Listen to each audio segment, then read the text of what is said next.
Hi guys, flex lang na ako among saging, naka-harvest na pud mig duha ka bulig.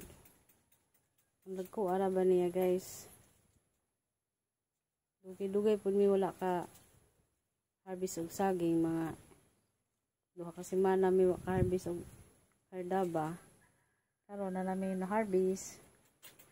Pwede na namo ni baligya. Napod. Nya magbilin mi og para mo Mamian niya guys, nanay hinog. Tamis na kayo siya kay nahinggan sa punuan. Yummy yummy ang saging na kardaba. Thank you Aba sa imong blessing nga gihatag kanamo.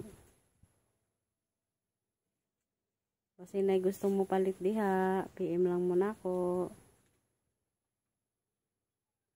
Presko pa ni gikan sa punuan bago pang harvest. Karon pa jud ni siya na harvest guys. Thank you for watching. Follow for more. Please share my video. Bye guys.